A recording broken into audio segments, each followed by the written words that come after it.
Magandang araw po sa inyong lahat. Ngayong araw na ito, panibagong kwento na naman ang inyong mapapakinggan. Isang istoryang puno ng aksyon, misteryo at kabayanihan. Ang kwento natin ngayon ay tungkol sa pakikibaka ng isang sundalong babae. Si Ligaya, isang dalagang piniling tahakin ang landas ng paglilingkod at pakikipaglaban, hindi lang para sa bayan, kundi para sa katotohanan at katarungan. Isa pang dahilan kung bakit niya ito pinili ay upang malaman kung ano ang totoong kwento sa pagkawala ng kanyang ama. Isang ama na di na bumalik mula nang sumabak ito sa isang misyon. Katulad ng mismong misyon na nakaatang sa grupo nila. Ngunit ano kaya ang gagawin niya kung matuklasan niyang hindi lang rebelde ang kalaban nila sa sitio Malapad? Paano kung matuklasan niyang may higit na malalakas na kalaban? Hindi tao, kundi mga aswang, mga halimaw na hindi napupuksa ng mga dala nilang armas. Sino nga ba si Ligaya? Paano niya matatapos ang misyon? Makakaligtas kaya siya? Matutupad niya kaya ang pangako niya sa kanyang lolo na babalik siya? O matutulad lang siya sa kanyang amang sundalo na nawala na parang bula? Ihanda ninyo ang inyong loob dahil ang kwentong ito hindi lang tungkol sa digmaan o pakikipaglaban, kundi tungkol sa tapang, paninindigan at pagmamahal na ipaglalaban sa gitna ng banta ng mga aswang. Ngunit bago po ang lahat, huwag po nating kalimutan mag-subscribe at i-hit ang notification bell sa aking YouTube channel na The Voice Addict at Apong Isaac para sa mas marami pang makapigil hiningang kwentong aswang at katatakutan mula sa mundo ng kababalaghan. Umpisahan na po natin ang kwento. Nakaupo si Ligaya sa balkon ng maliit na kubo ng kanyang lolo Doming sa probinsya. Hawak niya sa kamay ang isang tasang may mainit na kape na halos hindi pa nababawasan. Nakatingin siya sa malayo, sa bukirin, pero wala namang tinatanaw dahil madilim na ang paligid. Panay ang buntong hininga niya. Maya-maya, lumapit sa kanya ang matanda. Napansin nito ang pananahimik ng kanyang nag-iisang apong babae.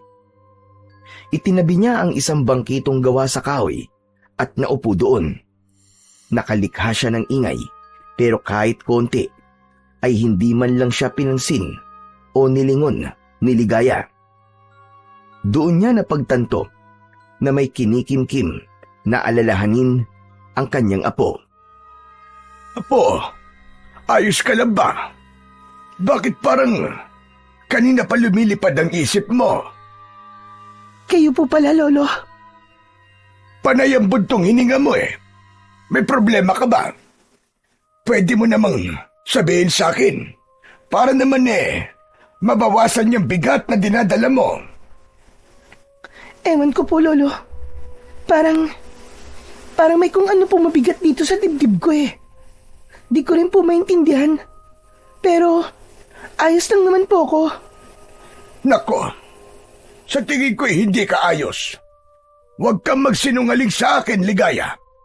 Kilala kita po. Simula pagkabata mo, ganyan ka kapag ikaw ay may dinadalang problema. May misyon po kami sa susunod na linggo. Wala namang bago dun eh. Di ka pa ba nasanay sa trabaho mo? Anong klaseng mission ba yan? Ipapadala po kami sa sitio Malapad. Anak nang, di ba yun yung lugar na sinasabing may grupo ng mga rebelde? Tama po kayo, Lolo. Doon nga po. At yung grupo po na yun ay biyasang-biyasa sa pakikipaglaban.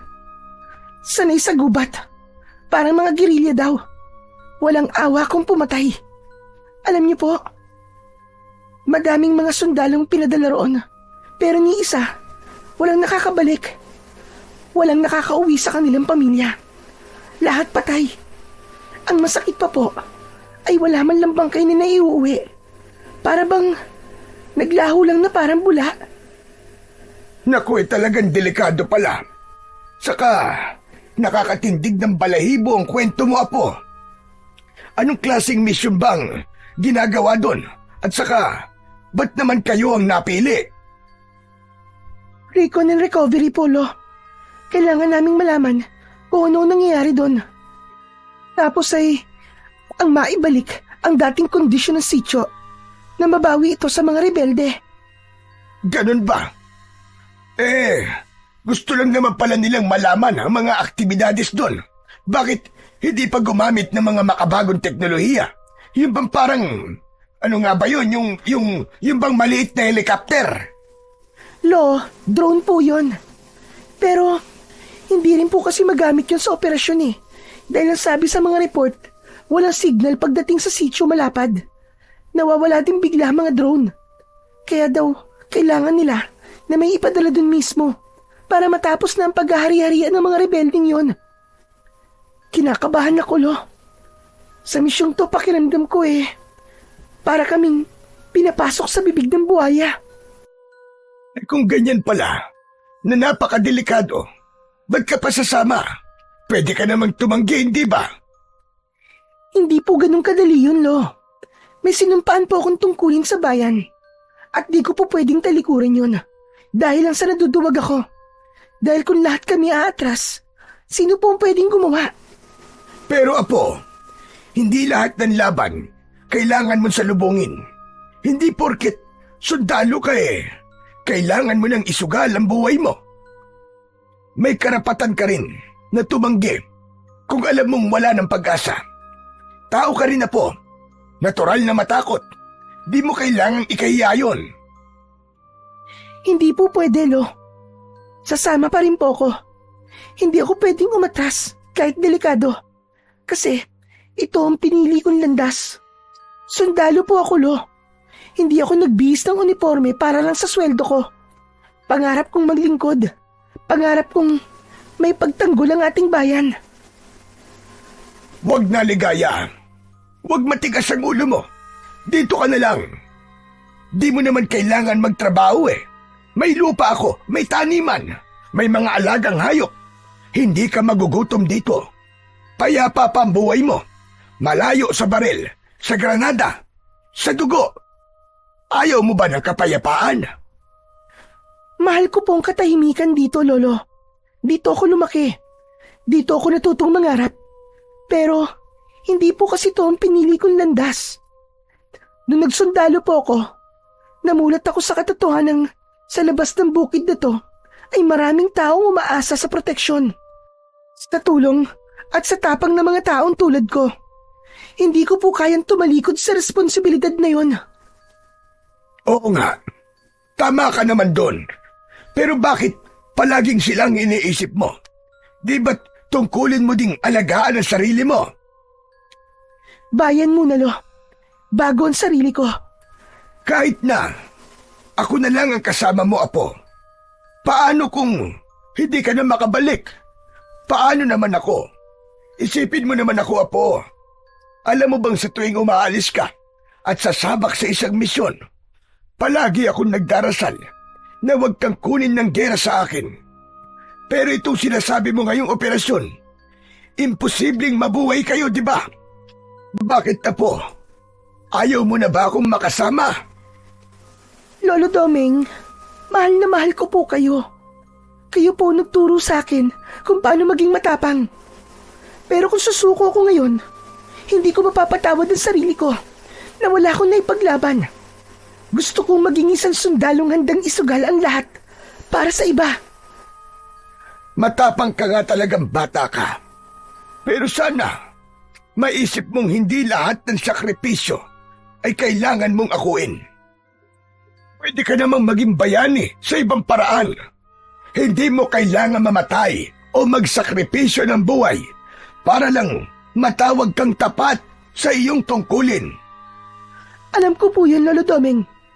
Pero habang may kasamaan, habang may nang-aabuso sa kapangyarihan, habang may nang-aapi, lalaban po ako. Saglit silang natahimik. Ang gabi ay tahimik rin. Hawak pa rin ng dalaga ang tasa ng kape. Habang si Lolo Doming naman ay pilit na iniintindi ang desisyong ayaw niya sanang marinig.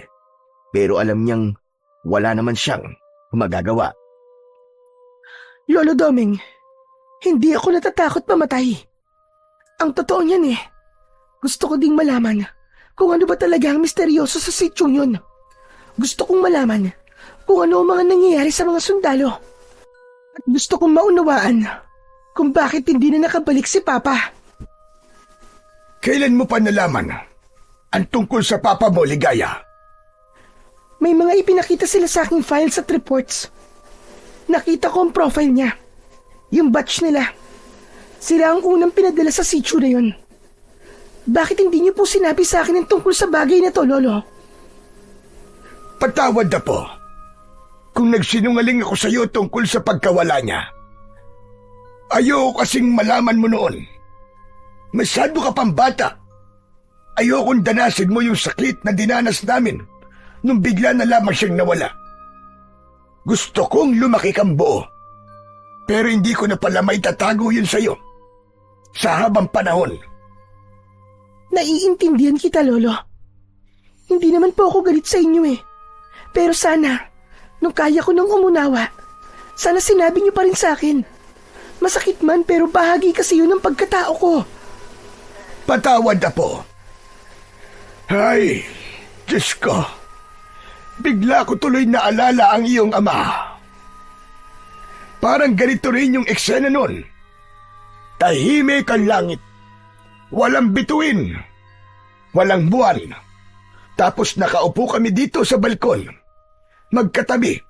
Gaya ng ginagawa natin ngayon. Ang sabi niya sa akin, may delikado siyang misyon na gagawin. At nangako siyang babalik. Pero hindi na nangyari yon. Ang mama, Lolo. Namatay na lang siya sa lungkot, di ba? Tama ka. Nang hindi nakabalik ang papa mo, hindi na kinaya ng katawan niya ang sobrang pag-iisip at kalungkutan.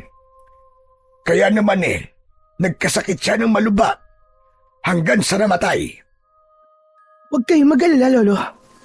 Sisikapin kong makabalik. Hindi mo na ulit mararanasan ang mawalan. Ipinapangako ko po yun sa inyo. Umaasa ako, Apo. Ayokong isipin na pati ikaw ay mawawala sa akin. Hindi ko kakayanin yun, Apo. Ayokong ako na lang palagi ang naiiwan. Humarap si Ligaya sa kanyang lolo at hinawakan nito ang kamay ng matanda. Tumingin siya ng diretso sa mata nito. Babalik ako, Lo.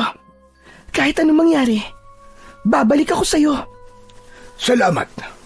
Pero sandali. Meron akong ibibigay sa'yo. Tumayo ang matanda. Pumasok ito sa kanyang kwarto.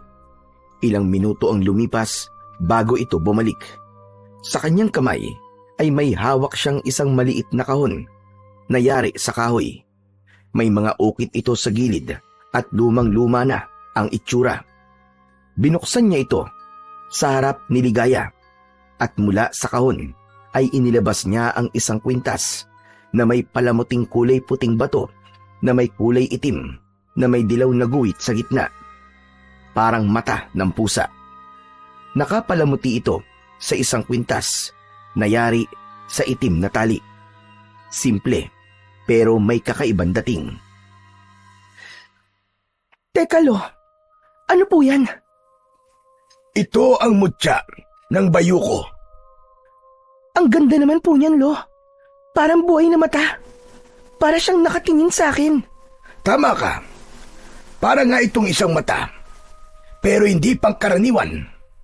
Ang kapangyarihan nito, Apo, ay parang sa mutya ng itim na pusa. Pero malinis ito. Hindi galing sa itim na ritual ng mga mangkukulam. Ito ay galing sa kalikasan. Kusang ipinagkaloob ng mga diwata o gabay sa mga taong karapat-dapat. Talaga po? May kapangyarihan po ang bagay na yan. Oo naman, Apo. Meron itong mga kapangyarihang taglay. Siyam ang buhay ng sino mang magdadala nito. Kapag suot nito, hindi ka basta-basta mamamatay. Kaya mong makaligtas sa mga matitinding sitwasyon o kahit mabingit ka pa sa kamatayan. May tagabulag din yan. Pag sinuot mo yan, hindi ka kagad makikita ng kalaban. Parang pusa ang kilos mo. Mabilis, tahimik at maliksi. Ito, Apo, kunin mo at isuot mo. Sa'yo na yan. Ipinagkakaloob ko na sa'yo. Po? Sa akin na po to? Sigurado po ba kayo, Lo? Bakit niyo po to binibigay sa akin? May nabanggit ang papa mo noon bago siya umalis. May sinabi siya tungkol sa sitio Malapad. Oo, may mga rebelde raw doon. Pero hindi lang sila ang tunay na kalaban. May mga nilalang daw doon na hindi basta-basta. Mga halimaw, mga anino. Hindi man niya maipaliwanag ng buo, pero sigurado siya na may iba pang kalaban, mas malalim, mas mapanganib. Mukhang mas lumalalim nga po ang misteryo sa lugar na yun, Lolo. Kaya nga, alam mo bang ibinigay ko to noon sa kanya? Kaso hindi niya dinala. Iniwan niya nung gabi bago siya umalis. Nilapag niya ito sa tabi mo habang natutulog ka. Hindi ko alam kung bakit niya ginawa yon. Parang alam niyang hindi na siya makakabalik. Ngayon, hinihiling ko sa'yo na dalhin mo ito. Isuot mo, Apo. Huwag mong huhubarin habang nasa misyon ka. Kinuha ni Ligaya ang mutya mula sa loob ng kahon. Maingat niya itong hinawakan. Nang mahipo niya ang bato, bigla siyang nagulat. Parang may dumaloy na kuryente sa kanyang palad. Nabitiwan niya ang mutya. Mabuti na lamang at nasalo kagad yun ng kanyang lolo. Lo, bakit po may kuryente? Ganun talaga. Pag ganyan ang nangyari, ibig sabihin, tinatanggap ka ng mutya. At ibig sabihin, pumapayag itong maging bahagi mo. Gusto niyang ikaw ang maging tagapangalaga niya. Talaga, Lolo Doming? Huwag kang mag-alala. Hindi ka nito kukuryentin. Subukan mo ulit, Apo. O heto, hawakan mo ulit. Muling inabot ito ni Ligaya. At tulad ng sinabi ng lolo niya, hindi na siya nakuryente. Bagkus, naramdaman niya ang isang malamig na hangin na tila yumakap sa kanya. Matagal, halos mapapikit siya sa kakaibang sensasyong yun. Pagmulat ng kanyang mga mata, tahimik niyang isinuot ang kwintas sa kanyang leeg. May naramdaman siyang kakaiba, parang may gumising na kakaibang lakas sa kaibuturan ng kanyang pagkatao.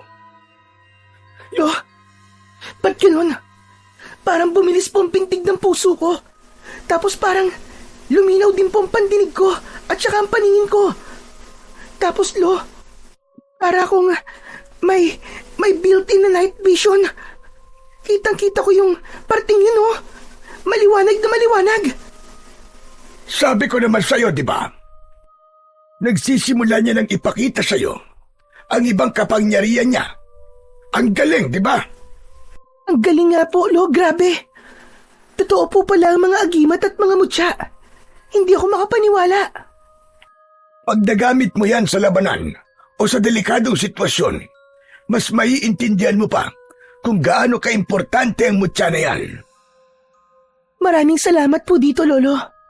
Sa tulong po ng bagay na to, nababawasan ang takot ko. Malakas ang kumpiyansa ko na matatapos ko ng delikadong misyon na yon. Yan ang gusto kong marinig mula sa'yo, Apo. Para na rin po sa mga kasama ko. At pangako, Lo, pagbalik ko, dala ko na ang sagot.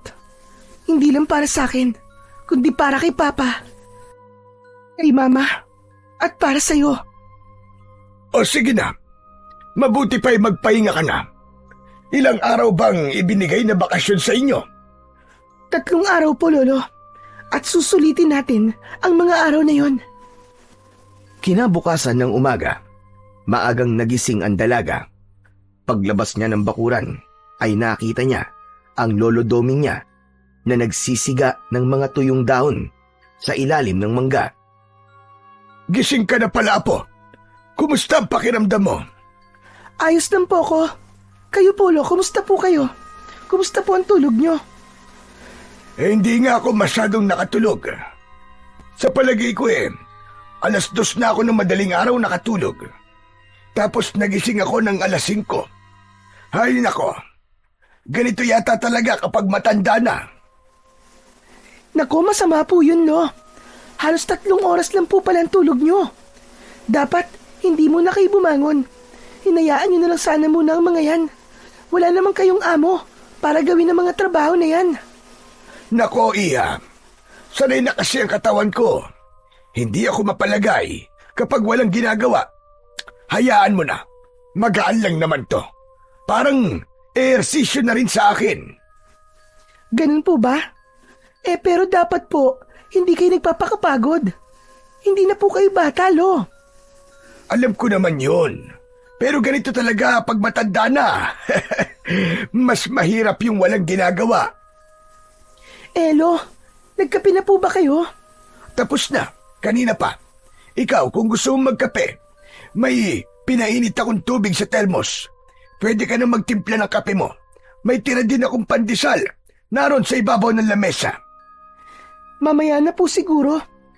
Tutulungan ko na lang po muna kayo dyan. Nasaan po ba yung walis? Naku, wag na. Tapos na ako magwalis. Tapos na rin akong magdilig ng halaman at magpatuka ng mga manok. Wala ka nang gagawin, Iya. Mag-relax ka lang dyan at magpahinga. Kasi sa isang araw, sigurado niyan wala na kayong tulog at pahinga. Kaya sige na, hayaan mo na lang ako dito. Kagigising ko lang po Ano po kaya kung maglakad-lakad tayo? Gusto ko po sanang dalawin ang puntod ni Mama. Okay lang po ba, Lo? Maglalakad? Ayaw mo sumakay ng owner jeep ko? Lo, ayoko po. Kasing tanda niya na po kasi si Tikas Baka mamaya may Alzheimer's disease na yan. Makakalimutin na. Baka makalimutan pang magpreno. O kaya baka biglang tumirik sa gitna ng daan. Ayoko pong magtulak, no? Aba, huwag mong nilalait si Tikas. Kahit medyo amoy kalawang na yan, matibay pa rin siya. Mas matibay pa nga yan kesa sa mga bagong labas ngayon na magandang mga disenyo. Ampaw naman. Sa bagay, tama naman kayo. Pero Lo, mas maganda po kung maglalakad na lang po tayo. Total malapit lang naman po ang sementeryo dito, di ba? 15 minutos lang na paglalakad, nandun na tayo. Mas okay yun. Makakapag-ehersisyo tayong dalawa. Ano, kaya niyo po ba, Lo? Aba, syempre naman. Hindi porket puti na ang buhok ko lampa na ako. Kayang-kaya ko pa. Mas malakas pa ako sa kalabaw. Ano, tara na ba? Opo, pero bago po yun, mamimitas muna ako ng paboritong bulaklak ni Mama. Nakita ko po kasi, ang daming bulaklak na rosas na tanim niya. Oo. Sige, mamitas ka. Ililigpit ko na muna itong mga kalat ko. Sige po, Lo. Habang isa-isang pinipitas ni Ligaya ang mga rosas, tila unti-unting bumabalik sa kanyang alaala ang mga panahong buhay pa ang kanyang mama. Yung mga panahong inaalagaan pa lang nito ang mga rosas. Nagtatanim, nagdidilig, habang siya ay masayang pinapanood ito sa may bintana. Paborito ng kanyang mama ang rosas. Para dito, ang rosas ay hindi lang palamuti sa bakuran. Ito raw ay simbolo ng pagmamahal at lakas. Kaya naman, kahit pagod na, patuloy pa rin ito sa pagtatanim at pag-aalaga. Ngayon, si Ligaya na ang namimitas ng mga bulaklak na yon. Hindi niya mapigilan ang pagtulo ng luha habang nakangiti. Ilang sandali pa, isang bungkus na ang kanyang nakuha. Tumayo siya at lumapit sa kanyang lolo na noon ay tapos na rin sa kanyang mga ginagawa. Agad silang naglakad papunta sa sementeryo. Ang ganda ng panahon ngayon Kaya nga parang talagang umaayon ang panahon sa pagdalaw natin sa mama mo. Tumango si Ligaya at nagpatuloy sa kanilang paglalakad.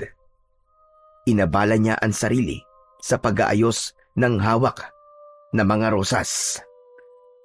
Ngunit maya-maya, isang motorsiklo ang biglang humarurot sa pababang kalsada.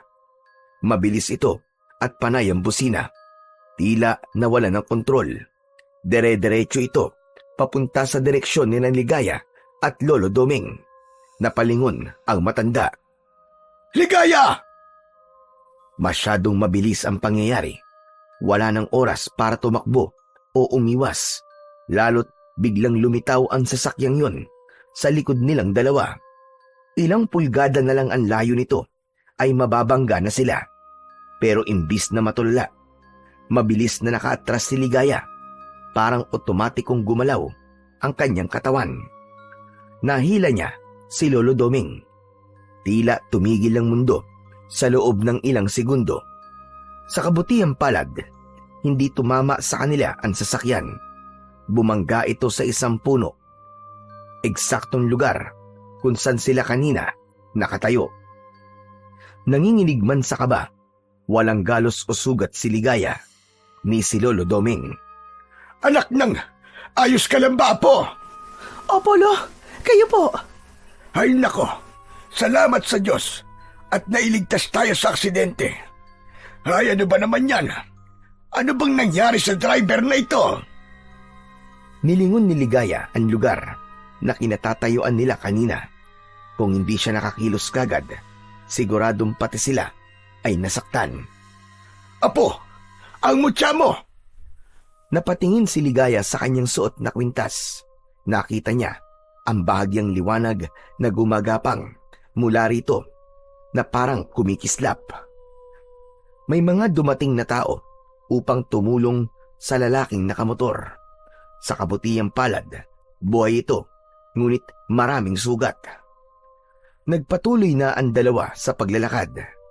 Pareho silang malalim ang iniisip. Lo, sa tingin niyo po ba ang mutya po nagligtas sa atin? Sigurado yun, Apo. Isa sa kapangyarihan niyan ay ang bigyan ka ng proteksyon. Kaya alagaan mo yang mabuti, Apo. Ingatan mo yan. Napangiti si Ligaya. Namangha siya sa kapangyarihang taglay ng tangan niyang mutya. Sa wakas, ilang sandali pa ay nakarating na ang maglolo sa sementeryo. Dahan-dahang naglakad si Ligaya palapit sa puntod ng kanyang ina. Maingat niyang inilipag ang mga bulaklak sa ibabaw ng nicho nito. Bahagya siyang yumuko at pinunasan ng kanyang palad ang alikabok sa lapida. Binasa niya sa isip niya ang pangalan ng kanyang ina at ang petsa ng kamatayan nito. Napalunok siya ng laway. Mama, nandito po kami ni Lolo. Dinalan po kita ng mga rosas. Napalingon siya kay Lolo Doming na tahimik lamang sa likod niya. Nakatayo at tahimik na nagdadasal. Umupo siya sa tabi ng puntod at saka nagpatuloy. Ma, may mission kaming pupuntahan. At yung mission po na yun baka maging daan para malaman ko kung ano ba talaga nangyari kay Papa. Ma, pangako, mabibigyan na ng linaw ang lahat. Gagawin ko po ang lahat para malaman kung ano ang totoo. Hindi ako titigil hanggat hindi ko nalalaman ang buong kwento tungkol sa pagkawala niya. Alam ko pong hindi magiging madali, pero naniniwala akong magagawa ko to. Tulungan mo ko, Mama. Gabayan mo sana ako sa misyon kong ito. Saglit siyang natahimik. Tumingala siya sa langit at saka bumuntong hininga. Biglang umihip ang malamig na hangin. Nagulat si Ligaya at dahil ang malamig na hangin na yun ay tila niyakap siya.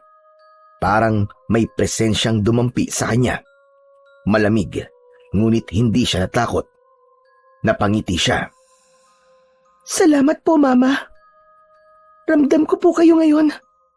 Salamat po sa yakap niyo. Muling umihip ang hangin. Mas mahina, pero mas malamig. Tumayo na si Ligaya at muling tinignan ang puntod. Lumapit sa kanya si Lolo Doming at tinapik siya sa balikat. O ano, apo? Tara na ba? Okay po, Lo. Tara na po. Sabay silang lumakad papalayo sa puntod. Habang palayo sila, muling lumingon ang dalaga sa puntod ng kanyang ina. Tuloy ang laban, Mama. Tuloy po ang laban. Paglabas nila ng sementeryo, sakto namang may papalapit na tricycle. Pinara yun ni Lolo Doming at agad silang sumakay pauwi. Mabilis na lumipas ang mga araw. Parang isang iglap lang. Araw na ng pagbabalik ni Ligaya sa kampo. Maaga siyang nag-ayos ng kanyang mga gamit. Nang matapos siya, ay lumabas na siya ng bahay. Saglit siyang tumayo sa harap ng pintuan ng kanilang bahay. Hinawakan niya ang kanyang suot na mutya. Sabay nagdasal. Dumating na ang tricycle na maghahatid sa kanya sa terminal. Bago siya tuluyang sumakay, lumapit sa kanya ang kanyang lolo. Nasa kamay nito ang isang maliit na bote ng langis, kulay dilaw at may matapang na amoy na pamilyar kay Ligaya mula pagkabata. Noon ay kilalang mahusay na albularyo ang kanyang lolo sa kanilang bayan. Dinarayo siya ng mga tao mula sa iba't ibang lugar para magpagamot. Marami siyang alam sa orasyon at dasal na minana pa sa mga ninuno nila. May lahi silang albularyo at ito ngayon ang huling pinamanaan ng kaalaman ng kanilang angkan. Ngunit sa paglipas ng panahon, hindi na siya ganun kaaktibo. Bihira na rin ang nagpapagamot sa kanya. Dumarami na rin kasi ang mga klinika at ospital sa kanilang lugar. Mas marami na ang natutong magtiwala sa modernong medisina kaysa sa panggagamot ng albularyo. Pero para kay Ligaya, alam niyang totoo lahat ang mga kakayahan ng kanyang lolo. Ramdam niya ito, lalo na ngayong dala niya ang mutya. Matapos ang basbas, umalis na siya sakay ng tricycle. Tahimik lang siya habang binabaybay ang pamilyar na kalsada patungong terminal. Pagdating niya doon, bumili kagad siya ng tiket. Naghintay ng ilang minuto bago dumating ang bus biyaheng patimog. Sumakay na siya at naupo malapit sa bintana. Halos 4 na oras ang biyahe at sa loob ng 4 na oras na yon ay hindi mapakali ang dalaga. Panay ang isip niya sa mga maaaring mangyari kapag naipadala na sila sa misyon. 5:00 na ng hapon siya nakarating sa kampo. Pagbaba niya sa harap ng gate, sinalubong na siya kagad ng gwardya. Nakilala agad siya, kaya pinapasok na siya. Napatingin siya sa paligid. Ang kampo ay maayos at organisado. May mga gusaling sementado na yari sa konkreto. May ilang toldang pansamantala para sa mga bagitong sundalo at may mga opisina na may watawat sa harapan. Sa gilid ay ang motor pool kung saan nakaayos ang mga military truck at ilang motorsiklo. Napatingin siya sa truck. Ito ang gagamitin nilang sasakyan papunta sa sitio Malapad. Malapit doon ay ang armory at sa di kalayuan ay ang command post na laging may 2 sundalong nagbabantay sa labas. Biglang bumukas ang pinto ng command post. Lumabas si General Roberto Reyes. Ang general ay matikas at kagalang-galang sa paningin ng iba. Pero para kay Ligaya, isa itong lumalakad na epal na sobra ang tingin sa sarili. Lieutenant Ligaya! Napalingon ang dalaga, tumindig siya ng maayos at agad na nagbigay ng galang. Sir? Ngumiti si Roberto habang palapit ng palapit. Nakangiti ito at nang makalapit, bahagya itong yumuko sa tenga ng dalaga. Alam mo, mas lalo kang gumaganda kapag hindi ka nakasuot ng uniforme. Hindi kagad nakaimik si Ligaya sa sinabi ng general. Pinili niyang manatiling profesional pero hindi pa tapos ang general. Sumama ka sa akin mamaya. Mag-dinner tayo. Ano, sir? Pumayag ka na. Kaya kitang i-pull out sa assignment mo kung makikipag-date ka sa akin. Sir, hindi po. May tungkulin po ko. At hindi ko po yun basta-basta iiwan para lang sa... Ano ka ba naman, Santos? Ako na nga nagsasabi. Kung gusto mo lang naman. Alam mong delikado yung misyon. Ayaw mo ba nun? Inililigtas lang kita, pero syempre may kapalit. Sige na, tanggapin mo na. Hindi lahat binibigyan ko ng pagkakataong ganito. Pag-isipan mo. Naalibadbaran si Ligaya. Uminit ang pakiramdam niya nang marinig yun. Hindi na niya napigilan pa ang sumagot sa general. Sir, excuse me po. Baka lang kasi nakakalimutan nyo. Sundalo ako. Hindi ako pokpok. Kung may gusto ko yung gawin para sa karir ko, gawin niyo yun. Base sa kakayahan ko. Hindi sa pagitan ng hita ko. Nanigas ang mukha ng general sa kanyang narinig. Ngunit makaraan ng ilang sandali, bigla itong tumawa ng malakas. Alam mo ba sayang ka? Sayang ka talaga, Ligaya Santos. Maganda ka, matalino, pero tanga ka pagdating sa diskarte sa buhay. Kung ako sa'yo, tinanggap ko na matagal kong alok sa'yo. Kung gusto mong umangat dito, dapat marunong kang makisama. Hindi ko po kailangan ng tulong nyo. Matapang ka talaga. Palaban. Kaya kita nagugustuhan Kaya lang sayang. May tao nang handang mag-angat sa'yo. Pero tinatanggihan mo pa. Ikaw din. Kapag tumigil na ako, baka mapag-iwanan ka. Diretsyong tumingin si Ligaya sa manyakis na opisyal. Kung ang pag-angat ay may kapalit na ganitong klaseng kababuyan, mas pipiliin ko pang manatili na lamang kung nasan ako. Hindi ko ibibenta ang dangal ko para lang makakyat ako. Hindi yun itinuro sa amin sa akademya. Bahala ka. O sige na, maganda ka. Dahil bukas na bukas, ipapadala ko na kayo sa gera. Ipagdadasal ko na makaligtas ka. Pagkasabi nun, ay tumalikod na ang general. Tahimik si Ligaya, pero matikas pa rin nakatayo. Ramdam niya ang panginginig ng kanyang laman dahil sa kinikimkim na galit.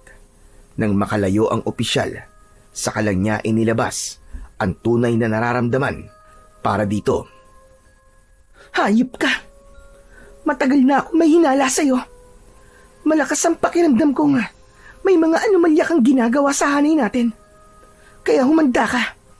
Pagbalik ko, haharapin kita. Ako magpapabagsak sa'yo. Buwisit ka! Nagpatuloy na siya sa paglalakad at tinungo ang barracks para sa kanilang mga babaeng sundalo. May ilang kapwa sundalo ang bumati sa kanya. Dumiretso siya sa isang cubicle sa loob ng barracks, isang folding bed, isang cabinet at maliit na lamesa ang laman ng kanyang espasyo. Nilapag niya ang kanyang bag at naupo. Dahan-dahan niyang hinila mula sa ilalim ng kanyang damit ang mutyang suot niya. Makapangyarihang mutya. Samahan mo ako sa pagkakataong ito. Maging kasangga sana kita sa laban na to. Hinawakan niya ito ng maigpit, saka muling ibinalik sa ilalim ng kanyang t-shirt. Mabilis na lumipas ang oras. Sumapit na ang gabi sa kampo. Maya-maya ay may tumawag sa kanyang kasamaan. Pinapatawag na sila ng kanilang mga general. Tumayo agad si Ligaya. Kinuha ang kanyang cap, isinuot yun at sumama sa ibang kasamaan patungo sa gusaling ginagamit bilang silid para sa kanilang pagpupulong bago ang operasyon. Pagdating nila roon, naroon na ang general at ilang pang mataas na opisyal sa gitna ng silid. May nakalagay na mapa sa mesa. May ilang papel marker at listahan ng mga pangalan. Tumikhim ang general. Makinig kayo mabuti. Bukas ay uumpisa na ninyo ang misyon. Kailangan yung tiyakin ang seguridad ng lugar na pupuntahan nyo. Tukuyin nyo kung talagang may aktwal na banta. Ano mang uri ng panganib ang harapin nyo. Harapin nyo ng buong tapang at pag-iingat. Nagsimula na siyang sabihan ang lahat ng mga dapat malaman ng mga sundalong ipapadala. Nang matapos, sandaling katahimikan ang namayani sa buong silid. Walang umimik na mga sundalo. Ramdam nila ang bigat ng susuunging misyon. Makalipas ang ilang sandali, muling nagsalita si General Roberto. Ayokong may masaktan sa inyo. At higit sa lahat, ayokong may masangkot na sibilyan. Kaya dapat mabilis kayong kumilos. Matalino sa bawat desisyon. At palaging alerto. Tumango ang mga sundalo. Lahat ay seryoso. Simulan nyo nang ihanda ang lahat ng personal nyong mga gamit. Siguraduhin nyong kumpleto ang inyong mga armas. I-double check ang barel, bala, at mga communication devices. Walang dapat makalimutan. Lahat ng kailangan sa operasyon, dapat ay handa na ngayong gabi. Sige na, magpahinga na kayo. Tumalikod na ang general at lumabas ng silid. Tahimik namang nagsibalikan sa kanilang mga baraks ang mga sundalo. Pero si Ligaya, imbis na dumiretso sa loob, ay dumaan muna siya sa likod na bahagi ng gusali. Madilim doon. Ito ang paborito niyang puntahan tuwing gusto niyang mapag-isa at kapag kailangan niyang mag-isip at habang nagpapahinga. Umupo siya sa isang kahoy na bench. Tumingala sa langit. Walang ganong bituin at may kalakasan ang ihip ng hangin. Ipinikit niya ang kanyang mga mata upang damhin ang lahat ng yon. Ngunit ilang minuto pa lang ang lumipas, bigla siyang may narinig na kaluskos. Napadilat siya, kumunot ang noo at tumingin sa paligid. Teka, ano kaya yon? Ngunit narinig niya ulit ito. Mas malapit, mas malakas. Inilabas niya ang kanyang mutya at hinaplos ito sandali. Biglang may kakaibang liwanag sa paningin niya. Luminaw ang paligid. Ang likod ng matataas na damo, may nakita siya. Isang nilalang na hindi niya masasabing tao at hindi rin hayop. Malaki ang katawan nito.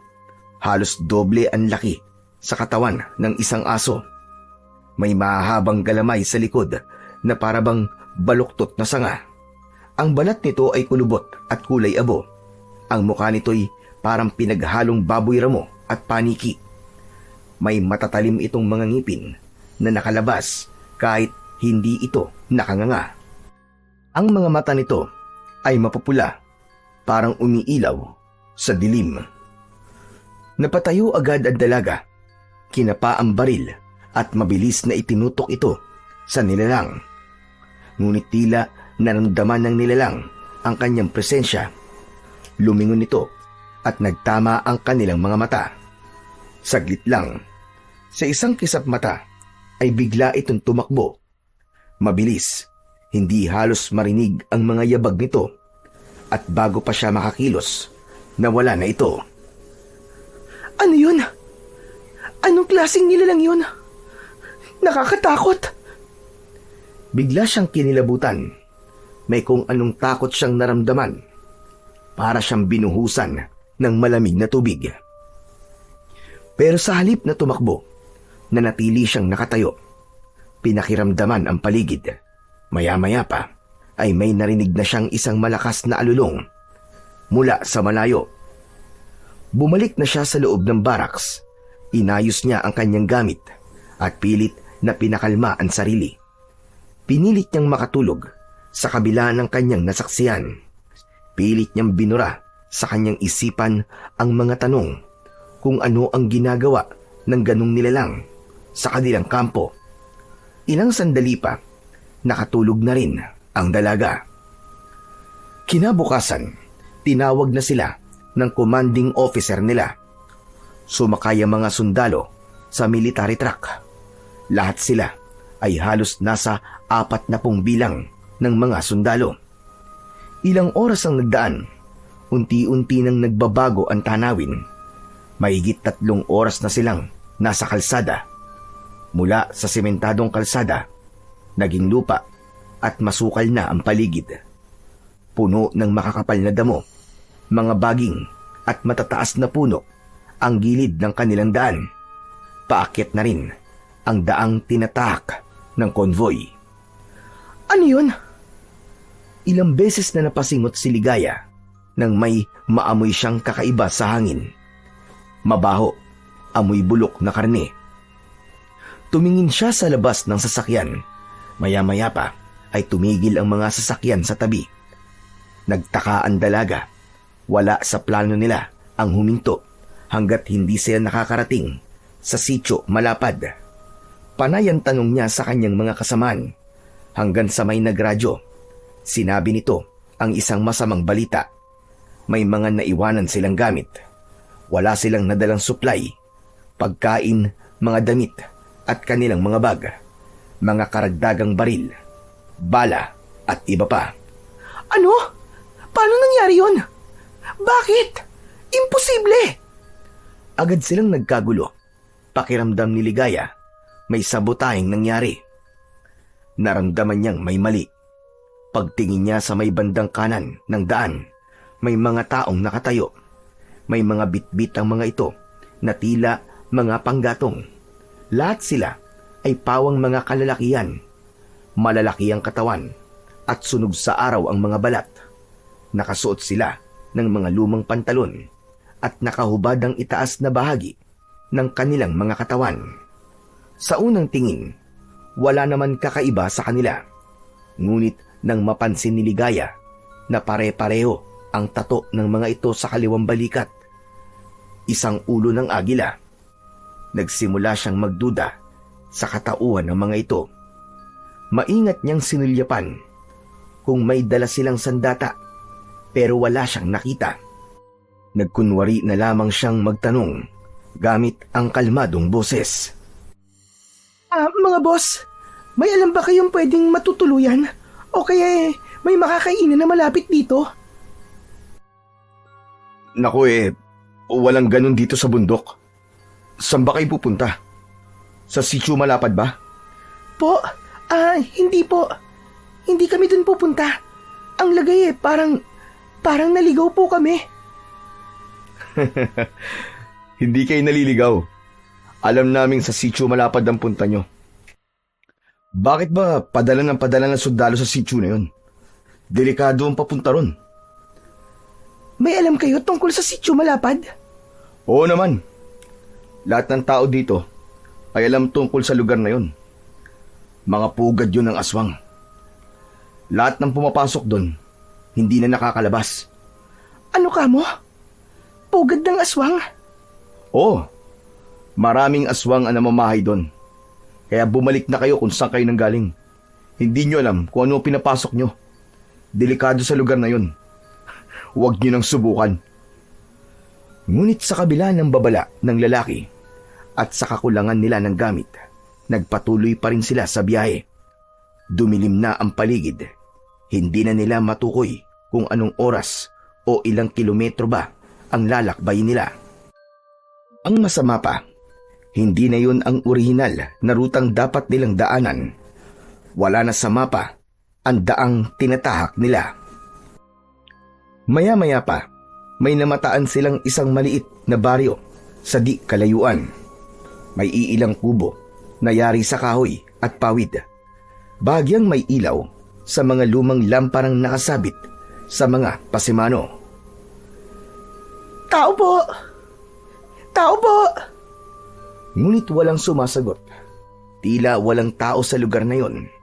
Agad na nagpasya ang kanilang commanding officer na doon na muna sila magpalipas ng gabi. Saka na raw sila maghahanap ng paraan kinabukasan para hanapin ang sityo. Sinubukan nilang silipin ang mga bahay. Maingat nilang binuksan ang mga pinto Sa loob ay malinis. Maayos ang mga gamit. May mga nakasabit pang damit sa sampayan at may pagkain pa sa ilang mesa. Tila iniwang bigla ng mga tao. Sir, pwede po bang wag na tayo dito? Masama po ang kutob ko sa lugar na to eh. Pero Lieutenant Santos, wala na tayong ibang opsyon. Wala na tayong signal. Paubos na ang diesel ng truck. At pagod na mga tao. Kailangan nating magtipid at magpahinga. Rotation na lang ang bantay. Ayusin mo ang team mo. Pero sir, tignan niyo naman. Wala ni isang tao sa paligid. Bukas sa mga bahay. Pero walang kahit sinong residente. Malinis sa loob. May gamit pa. Pero parang iniwan na lang bigla. Hindi ba kayo nagtataka? Oo, napansin ko rin. Pero baka may pinuntahan lang. Baka may pista sa kabilang baryo o ibang okasyon. Hindi natin alam. Ang mahalaga ngayon, makapagpahinga tayo. Mas lalong delikado kung pipilitan natin magpatuloy sa dilim. Sir, makinig po kayo sa akin. Pakiramdam ko may mali talaga rito. Hindi to normal. Masama talaga ang kutob ko. Tara na ho. Lieutenant, ako ang commanding officer mo. Ako ang masusunod. Ngayong sinabi kong dito tayo magpapalipas ng gabi. Dito tayo. Wala nang diskusyon. Garcia, Tolentino, magsimula na kayo mag-assign ng rotation sa pagbabantay. Yung iba magpahinga na. That's an order. Do you copy? Napilitang manahimik si Ligaya. Alam niyang wala na siyang magagawa. Nagsimula ng mag-ayos ang mga kasama niya at pumili ng mga kubong tutulugan. Pumasok na rin ang dalaga. 5 sila sa isang kubo at sa bahay na napili nila, napansin niya ang naiwan pang mainit na tasa ng kape. Bahagya pang may usok na sumisingaw. Tapos sa silid ay may umaandar pang isang lumang radyo na may mahinang statikong tunog. Anak ng mga kasama. Walang matutulog sa atin ha. May mangyayaring masama. Sigurado ako. Sumang-ayon ang mga kasama niya. Bagamat alam nilang tila sila ay nasa isang patibong, ay pinili na lang nilang maging alerto. Walang natulog. At pagsapit ng hating gabi, unti-unti silang nakaramdam ng kilabot. May mga narinig silang kaluskos sa labas. Malalaki at malalakas na yabag. Tumayo siya. Kinuha ang kanyang baril at ang mga kasama niya ay may mga armalite na bitbit. Mabilis na inilabas niya ang kwintas at saka siya sumilip sa labas.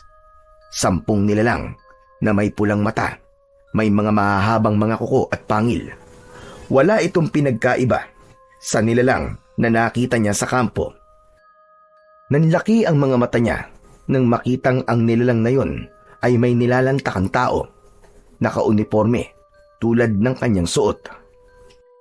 Mga aswang! May mga aswang sa labas, mga kasama! Hindi siya kagad pinaniwalaan ng mga kasama niya sa loob. Pero pagkarinig nila ng mga matatalas na kalmot sa pader, nagkatinginan silang lahat. Biglang bumagsak ang isang bahagi ng bubong. Pumasok ang isang nilalang. Walang pag-aalinlangang binaril ito ni Sergeant Reyes. Sunod-sunod, pero wala ni isa ang tumagos. Isang iglap, nilapitan nito si Reyes at dinakma. Walang kahirap-hirap na ibinalibag ang sundalo sa dingding. Kasunod noon ay nagsigawan na ang mga kasama niyang sundalo, hindi lang sa loob ng kubo, kundi maging sa labas. Sunod-sunod na rin ang putok ng mga baril. Nagkakagulo na. Napalingon si Ligaya sa gilid nang biglang tumalo ng isang aswang sa tabi niya. Kaagad nitong nalaslas ang leeg ng kasamahan niyang sundalo gamit ang matutulis nitong mga kuko. Napaatras si Ligaya sa gulat. Kitang-kita niya kung paano kinaladkad ng halimaw ang katawan ng sundalo at saka ito sinimulang kainin. May ilan pang aswang na pumasok sa loob. Isa-isang napatay ang mga kasama niya. Wala ni isa ang nakaligtas. Nakatayo lang si Ligaya. Hindi makagalaw. Hindi makasigaw. Parang nanigas ang buong katawan niya dahil sa bilis at bigat ng mga nangyayari. Ngunit isang bagay ang napansin niya Wala ni isang aswang ang lumapit sa kanya. Wala ring sumusubok na saktan siya. Para bang hindi siya nakikita. Doon biglang sumagi sa isip niya ang suot niyang mutya. Napahawak siya sa pendant na nakasabit sa leeg niya. Naalala niya ang isa sa mga kakayahan nito. Meron pala itong tagabulag. Isang uri ng kapangyarihan na nagbibigay sa kanya ng kaligtasan. Hindi siya kayang makita ng mga nilalang ng dilim habang suot niya ito. Ilang sandali pa ay tila siya bumalik sa tamang wisyo. Salamat, Lolo. Kung wala to, baka isa na rin ako sa mga napatay nila. Diyos ko, ito ba ang dahilan kung bakit hindi na nakakabalik ang mga sundalo ng buhay?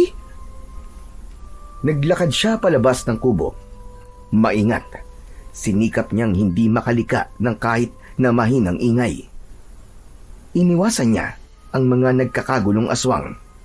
Paglabas niya ng pinto, tumambad sa kanya ang may kalunos-lunos pang tagpo. Nagkalat ang bangkay ng mga kasama niyang sundalo. Iba't ibang posisyon, iba't ibang anyo ng kamatayan. May putulang ulo, may wakwak na ang mga tiyan, at ang iba ay tila kinayod ang muka. Pinagpiesta ng kanilang katawan na napakaraming aswang. Lahat ay abala sa pagmuya ng lamang loob at pagnasab ng mga buto. Napasinghap si Ligaya. Napakapit siya sa dibdib at saglit na napapikit. Ngunit isang sigaw ang gumising sa kanya mula sa matinding takot. Mga lintik kayong mga halimaw kayo! Sige! Tapusin silang lahat! Nagmula sa kabilang bahagi ng gubat ang ilang grupo ng mga armadong lalaki. May mga hawak silang mga sandata na hugis kurbada ang talim at medyo makapal. Ang dulo ay hindi matulis gaya ng espada, kundi hugis pabilog. Mas mahaba sa karaniwang itak pero mas maiksi kesa sa kampilan. Nang mamataan ng mga aswang ang papalapit na grupo, agad silang nagsitakbuhan at nagsitakas. May ilan pang naabutan ang mga lalaki at napatay, ngunit mas marami ang nakatakas. Biglang tumahimik, naiwan ang amoy ng dugo sa hangin. Kasunod nito ay isa-isang ininspeksyon ng lalaking tila lider ang nagkalat na mga bangkay ng sundalo. Halata sa mukha nito ang labis na galit. Ang titigas kasi ng ulo niyo eh. Sabi ko na kasi sa inyo na delikado ang pagpunta sa sitio eh.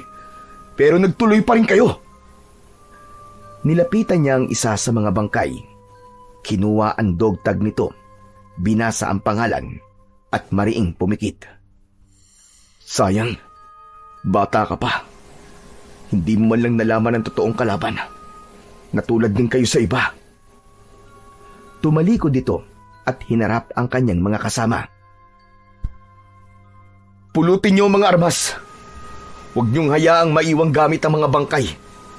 Alam ng mga alimaw ang taktika ng mga sundalo. Gagamitin nila yan laban sa atin. Tahimik ang kasamahan ng mga lalaki. Malungkot sila habang pinupulot ang mga armalite at baril, at maging ang mga dogtag ng mga ito ay kanilang kinolekta. Kumuha kayo ng gasolina sa sasakyan nila. Kailangan natin sunugin ang mga bangkay para hindi na sila balikan ng mga aswang na yon. Agad na sumunod ang ilan. Isa-isa nilang nilatag ang mga katawan sa ibabaw ng patong-patong na kahoy. Dahan-dahang binuhusan ng gasolina at sinindihan. Si Ligaya, tahimik na nakamasid. Ngunit nang makita niyang nagsimula ng lamunin ng apoy ang bangkay ng mga kasama niya, hindi niya na napigilan ang maging emosyonal. Mga kasama! Mga kaibigan! Bigla na lang siyang napaiyak. Hindi niya namalayan na napalakas ang kanyang pag-iyak. Napalingon si Commander Mando. Napakunot ang kanyang noo. May kung anong gumapang nakilabot sa kanyang katawan. Sino yan? Mabilis niyang inihanda ang kanyang matalim na sandata. Magpakita ka! Huwag kang magtago kung sino ka man! Sa isang iglap, ay may napansin siyang anino na halos katabi niya lang. Dahil sa nakita niyang yon, bigla niyang iwinasiwas ang kanyang sandata. Sa hindi maipaliwanag na dahilan, tinamaan si Ligaya sa tiyan. Tumilamsik ang dugo sa lupa. Teka! Ikaw? Unti-unting nakita nila ang babaeng sundalo na hawak ang kanyang tiyan at namimilipit sa sakit. Gumalaw si Ligaya. Tinangka niyang magsalita. Ngunit tumulo ang dugo sa kanyang labi. Naghahalo ang luwa at pawis sa kanyang muka. Bakit? Bakit? Nangihina ang katawan niya at bumagsak ang kanyang ulo sa lupa. Hindi! Dali! Bilisan niyo ang pagkilos! Kailangan nating iligtas ang sundalong to! Napaluhod si Commander Mando sa tabi ni Ligaya. Nanginginig ang kanyang mga kamay habang sinusubukang pigilan ang pag-agos ng dugo sa sugat ng babae. Tumitig siya sa kanyang palad, basang-basa ng malapot at mainit na dugo. Sa unang pagkakataon, sa loob ng maraming taon ng pakikipaglaban, ngayon lang siya nakaramdam ng labis na pagsisisi. Hindi maaari! Anong nagawa ko? Lumapit ang isa sa mga lalaki na may dalang tela. Ginapos niya ang sugat sa tagiliran ni Ligaya. Sinabi nitong buhay pa ang babae. Kung ganun, ay tulungan natin. Dali natin sa kampo. Ihanda mga sasakyan. Bilisan nyo! Baka hindi na umabot to. Tulong! Tulungan niyo ako! Huwag ka na magsalita. Ligtas ka na. Huwag ka na muna magsalita. Binuhat ng lalaki si Ligaya at sa bisig nito, nawalan ng malay ang dalaga. Kasabay ng biglang pagtahimik ng buong gubat.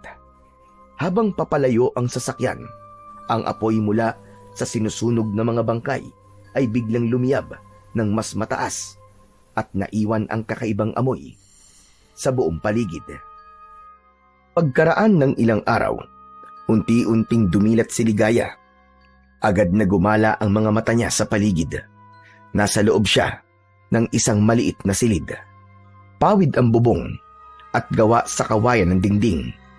Agad niyang napansin ang mga nakasabit na tali ng mga bawang sa mga bintana. At pagkatapos nun, ay nabaling naman ang tingin niya sa salaming nakatapat sa kanya.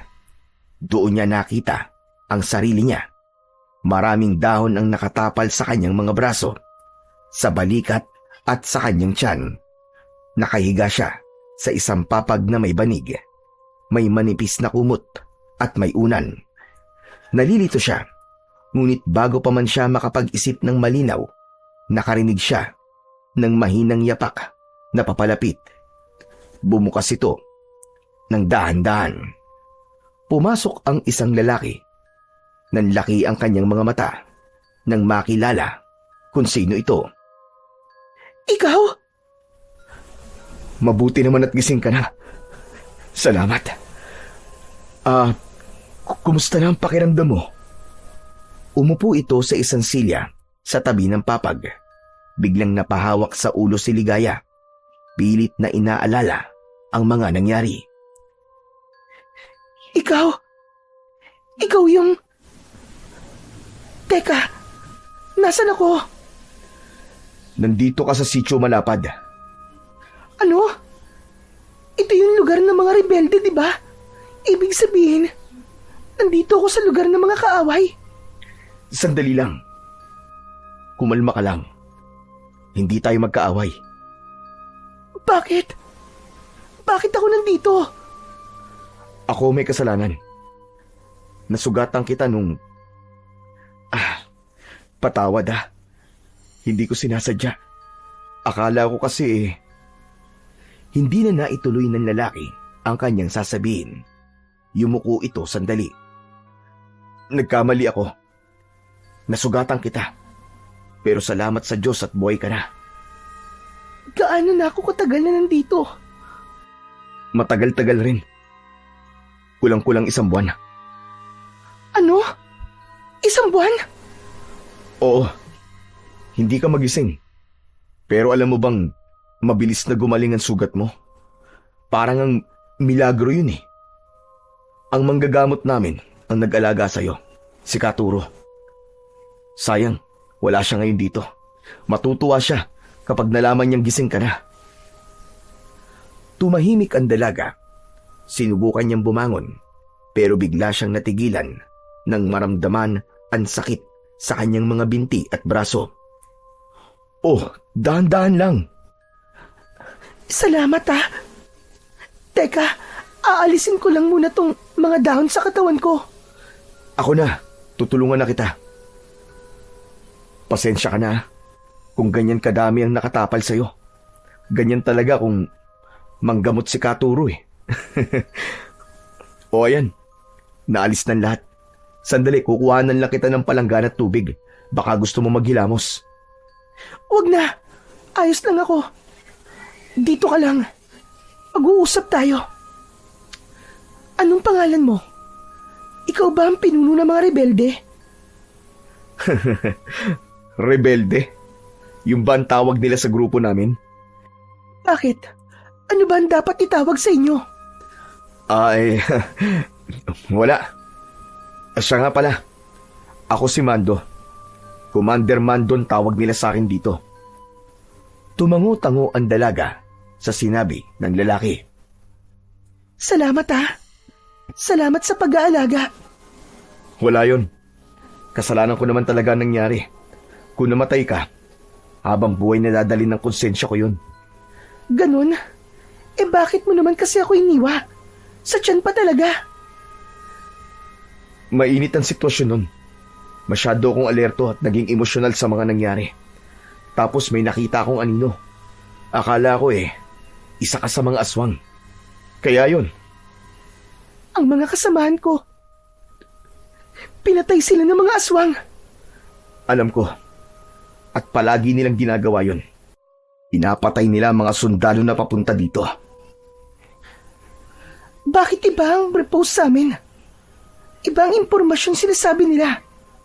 Ang alam namin, pinumumugaran ng mga masasamang rebelde ang Sitio Malapad. Na may mga biyag kayong sibilyan at pumapatay kayo ng mga sundalong pinapadala dito. Hindi totoo yun. Hindi kami ang pumapatay sa kanila. Sinisisi lang nila sa amin ang mga krimen ng mga halimaw na matagal lang nagkukubli sa kagubatang to. Tuwing may mga sundalo o mga sibilyang nawawala, kami kagad ang tinuturo.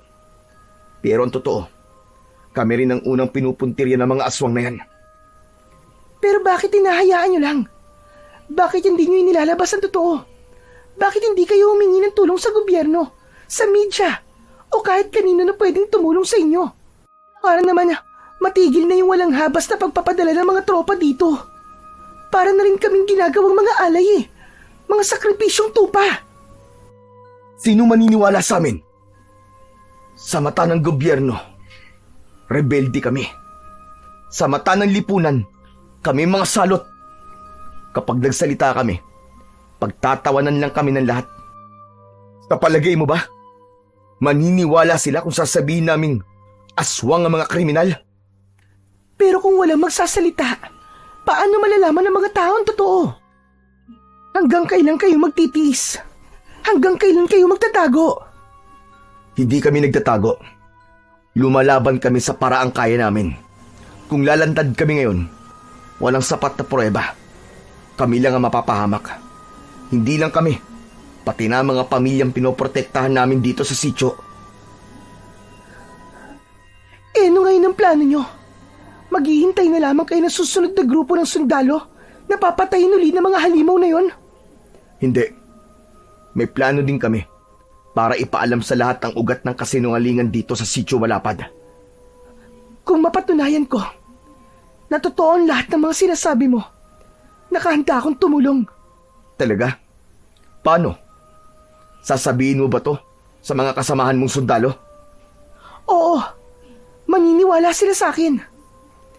Hindi ka sigurado dyan. Teka, anong ibig mong palabasin? Alam mo bang, bago pa kayo pumunta dito, Alam na ng mga aswang. May mga tao silang kasabwat sa labas. May mga mata sila. Mga matataas na opisyal na hindi mo akalaing mga pusakal na mamamatay tao. Natulala si Ligaya sa sinabing yun ni Commander Mando. Bigla niyang naalala ang nakitang aswang sa loob ng kampo. Ang aswang na katulad ng mga sumalakay sa kanila. Napagtanto niyang may punto ang mga sinabi sa kanya ni Mando. Hindi ako makapaniwala na kaya nilang gawin yun sa mga kabaro nila. Hindi ko alam na ito pala ang totoo. Lahat kami, pati yung mga nauna sa amin, ginamit, pinahamak. Ganito palang nangyari sa papa ko. Ano nangyari sa papa mo? Sila ang unang tropa na ipinadala dito. Mga 2 dekada nang nakakaraan. Bigla na lang siya nawala sa amin. Nawalang parang bula. Kaya ako nagsundalo. At ito rin ang dahilan kung bakit ko tinanggap ang misyong to. Gusto kong malaman kung ano nangyari sa papa ko. Hindi ko akalaing. Hindi maaari. Ginawa rin kaya siyang hapunan ng mga aswang na yun? Anong pangalan niya? May paraan para makita natin kung namatay ba ang papa mo o hindi. Talaga? Paano? Kapag naaabutan namin yung mga bangkay ng sundalo, yung mga dog tag nila, kinokolekta namin at maingat namin na itinatago. Alam mo naman siguro kung gaano kahalaga ang bagay na yun sa inyo, di ba? Kahit duguan, kahit wasak ang katawan, kapag nakita namin may dog tag, kinukuha kaagad namin. Tinatago namin dahil alam namin may naghihintay na pamilya. May anak, may asawa. May mga nanay na gustong malaman kung nasaan ang mahal nila. Kung ganun, gusto kong makita ang dog tag ni Papa. Gusto kong makita. Parang awa mo na. Oo, sige, tutulungan kita. Sabihin mo sa akin ang buong pangalan niya. Susubukan kong hanapin sa mga nakolekta naming dog tag. Kung wala, baka isa siya sa mga nailigtas namin sa sagupaan. Teka, meron din kayo naililigtas? Oo naman. Kaso, hindi na sila nakakauwi dahil naniniwala sila sa ipinaglalaban namin. Talaga? Gusto ko silang makita. Gusto ko silang makilala kung sino sila. Alin ba sa dalawa ang gusto mong unahing makita? Yung dog tag ba o yung mga kabaro mo? Pinili ng dalaga na unang makita ang dog tag ng mga sundalong namatay. Tahimik lang siyang nakaupo habang si Commander Mando ay lumuhod sa tabi ng papag na kinahihigaan niya. Mula sa ilalim nito ay hinila niya palabas ang isang lumang baul na gawa sa kahoy. Medyo may kalawang na ang parte nito na may bakal. Dahan-dahan itong binuksan ni Mando. Sa loob, bumungad sa kanya ang sangkaterbang mga kwintas. Ang ilang piraso ay may natuyupan dugo. Ang iba naman ay may gasgas at ang iba ay nayupi na. Lumuhod na rin ang dalaga at sinimulang basahin ang pangalan na nakalagay sa mga ito. Bigla siyang nalungkot nang mabasa niya ang pangalan ng kanyang mga kasama sa misyon. Naluwa siya pero pilit kinalma ang kanyang sarili at nagpatuloy siya sa kanyang ginagawa. Grabe! Ang dami nila! Oo, hindi na namin mabilang kung ilan ba talaga yan. Lahat ng yan nakuha namin sa iba't ibang engkwentro. Yung iba, halos buto na lang ang natira nang matagpuan namin. Patuloy silang naghanap, pero hanggang sa maubos ang laman ng kahoy, walang nakita si Ligaya na may pangalan ng kanyang ama. Wala dito. Wala dito ang dog tag ni Papa. Kung ganun, buhay siya. Nailigtas ba siya? Nasaan ang papa ko? Biglang sumigla ang anyo ni Ligaya. Hindi maipaliwanag ang sayang nasa mukha niya, ni hindi niya na mahintay na sagutin siya ng kanyang kausap. Wala sa mga ito ang pangalan ni Papa. Kaya posible talagang buhay siya, hindi ba? Please, gusto kong makita ang mga sundalong nailigtas niyo. Pakiusap. Oo, sige. Pero wala akong kilalang Conrado Santos dito. Ayokong bigyan ka ng maling pag-asa. Wala. Pero imposible namang... Teka, baka pinago niya ang pangalan niya. Please, gusto ko silang makilalang lahat. Tumango ang binata. Tumayo na ito at agad na lumabas ng silid. Maya-maya ay narinig niya ang malakas na sigaw ni Mando. Ipinapatawag niya ang lahat ng kasamaan na nailigtas nila sa kamay ng mga aswang. Ilang minuto lang, nagsidatingan na ang mga tao. Lumabas si Ligaya sa silid at tumayo sa gitna ng maraming mata na nakatingin sa kanya. Kinakabahan siya, pero kailangan niyang malaman ang totoo. Ako po si Ligaya Santos. Anak po ko ni Lieutenant Conrado Santos. Sundalo siya. Kabilang siya sa mga unang tropa ni pinadala dito. Nais ko pong malaman kung nandito siya. Kung may nakakakilala po sa kanya. Tahimik ang lahat. Tinignan ng ilan ang isa't isa. Tinawag ang kanilang mga pangalan, pero wala sa kanila ang pangalan ng ama. Nasaan ang papa ko? Nasaan siya? Bakit wala siya dito? Anong nangyari sa kanya? Akala ko malalaman ko na. Pero wala pa rin pala. Hindi na kinaya ni Ligaya ang nararamdaman. Nahilo siya sa sama ng loob at lungkot, kaya dali-daling ibinalik siya ni Commander Mando sa loob ng silid. Doon siya umiyak ng umiyak. Ilang sandali pa, may pumasok na lalaki sa loob ng kwartong yun. Taturo? Aba, totoo ba to? Gising na ang pasyente ko? Pagkakita sa lalaking dumating, agad na napatayo ang dalaga. Papa? Ikaw nga! Papa ko! Teka, Papa. Bakit mo ako tinatawag na Papa? Nako, mawalang galang na. Mukhang may pag-uusapan kayong mahalaga.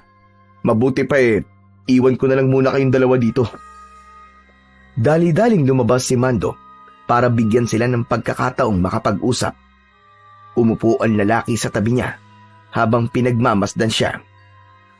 Ako si Ligaya. Anak mo ko. Hindi mo ba ako nakikilala? Tahimik si Katuro. Ilang sandali pa, hinawakan siya sa pisngi niya. Ikaw si Ligaya? Ang anak ko? Ako nga, Papa. Ako to. Grabe. Ang laki mo na. Paano napunta ka dito sa sityo? Tulad mo, Papa. Pinadala din kami dito para sa misyon. Pero lahat pala ng impormasyong sinabi nila tungkol dito sa sityo, lahat ng yun ay kasinungalingan lang. Tama ka. Maraming matataas na opisyal ang kasapi ng grupo ng mga aswang. At ang mga sundalo, ipinapadala nila rito. Hindi para sa tunay na misyon, kundi para gawing alay o pagkain ng mga kalahi nila. Kaya pala wala lang nakakabalik. Wala kaming alam. Akala namin, rebelde ang kalaban. Pero ang totoo, ginamit lang kami. Ganon din na nangyari sa amin noon.